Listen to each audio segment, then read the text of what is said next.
Retour en France avec la visite dans quelques jours de la ministre de l'Outre-mer, Georges Pau-Langevin, sur l'île de la Réunion. Au programme, bien sûr, la crise du requin. 7e accident mortel en 4 ans il y a 10 jours. Des plages désertes, des hôtels vides. L'une de nos équipes est retournée sur place pour tenter de comprendre les raisons de ces attaques désormais fréquentes. Y a-t-il plus de requins? Est-ce leur comportement qui a changé? Envoyés spéciaux, Hugo Clément, Yann Moine. Dans ce décor de rêve, difficile de résister. Ces deux baigneurs profitent de l'eau à 28 degrés pour observer les poissons. Une nage insouciante et interdite. Ce bateau de gendarmes vient très vite leur rappeler qu'ici le danger a un nom. Requin. Sur la côte ouest de la Réunion, en 4 ans, 7 attaques mortelles. L'île n'avait jamais connu une telle série. Alors comment l'expliquer? Qui est responsable? Lui demande des comptes. C'est le père d'Elio, la dernière victime en date. Un adolescent de 13 ans, tué par un requin sur ce rivage, alors qu'il surfait avec des amis. On arrête de dire qu'on est des parents imprudents ou quoi que ce soit. On habite sur une île, il faut qu'on profite de la mer, que tout le monde profite de la mer. Si, quelque part, on avait pris des mesures au premier, mon fils serait vivant. Tous les autres qui sont morts ici seraient vivants.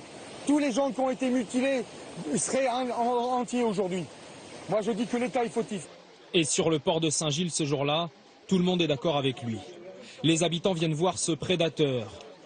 Devant eux, un requin-tigre, 350 kilos. Quand on voit ça, on est content, oui, si seulement il y en avait plusieurs. Il n'y a pas assez de pêcheurs de requins à La Réunion. Voici justement l'homme qui a pêché ce requin. 1,76 m. Pour venir à bout du squale, une simple canne à pêche. 1 heure de combat, harnaché à son bateau pour ne pas se faire emporter. Mais cette prise, il ne pourra pas la vendre. Depuis 1999, l'État interdit de commercialiser la chair de requin à La Réunion. En cause, une toxine mortelle, apparue dans d'autres îles mais jamais trouvée ici. Un principe de précaution qui a une conséquence directe. Plus personne ou presque ne pêche le requin. S'ils ne vendent pas la chair, forcément, le gars il n'a aucun intérêt à attraper un poisson de cette taille où il va passer des heures, il va gaspiller son gasoil, son temps, et où en plus il risque sa vie. Donc je veux dire, il y a aucun, à part des gens comme nous qui faisons ça par civisme, je veux dire... Pour vous, c'est un acte de civisme de pêcher ce requin? Oui, moi, attraper des poissons de cette taille si près de la côte, c'est sécuriser la côte. Malgré les dernières attaques, la préfecture refuse de lever l'interdiction de vente. En revanche, l'État finance un programme de capture des squales dangereux. Voici le piège utilisé. Une bouée, des gros hameçons et un système d'alerte. Et parfois, sa mort. Aujourd'hui, sur le littoral réunionnais, il existe 4 bouées spéciales comme celle-ci, et c'est notamment grâce à ce système de pêche qu'une trentaine de requins bulldog a été tuée en 3 ans. Selon certains, c'est bien trop peu. Car la plupart des requins capturés, comme ce tigre, ne sont pas abattus, mais marqués avec une balise. Une manœuvre parfois risquée. Puis le squale est relâché pour étudier ses déplacements. C'est utile pour comprendre comment ces animaux se comportent pour pouvoir adapter les systèmes. Maintenant, je comprends qu'en ce moment, marquer des requins et donc les relâcher, ce ne soit pas quelque chose qui politiquement soit audible. Mais il va falloir continuer à le faire, parce que sinon on sera aveugle. Pour ce spécialiste, le manque de pêche des requins dangereux ne suffit pas à expliquer leur multiplication. Selon lui, en chassant par le passé d'autres squales inoffensifs, comme ces pointes noires, les pêcheurs ont en fait éliminé les prédateurs naturels des jeunes requins bulldogs.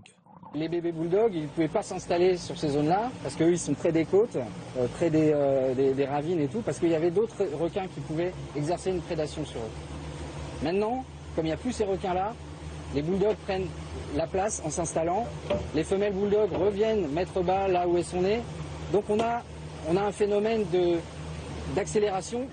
Mais certains avancent encore une autre thèse. S'il y a plus d'attaques aujourd'hui, ce serait à cause de la réserve marine, créée en 2007 à l'ouest de l'île pour protéger les coraux et la faune. Sert-elle aujourd'hui de garde-manger aux requins? Sont-ils attirés près des côtes par des poissons de plus en plus nombreux? On a une augmentation, mais elle n'est pas suffisante pour expliquer qu'on ait des requins bulldogs dans la réserve. Non, ce n'est pas une explication. La seule partie de l'île où les habitants et les touristes peuvent se baigner en toute sécurité, c'est ici, au niveau du lagon. La barrière de corail empêche les requins d'arriver jusqu'au rivage et protège donc les plages des attaques. Une protection naturelle pour une infime partie des côtes seulement. Alors pour le reste, quelle solution? De nouveaux filets anti-requins comme celui-ci? Il coûte cher et ne résistera peut-être pas à la houle. D'autres misent sur ces guetteurs, parfois sous-marins, ou ce projet de bateau-drone. De quoi peut-être voir arriver les requins, à défaut de comprendre pourquoi ils sont là.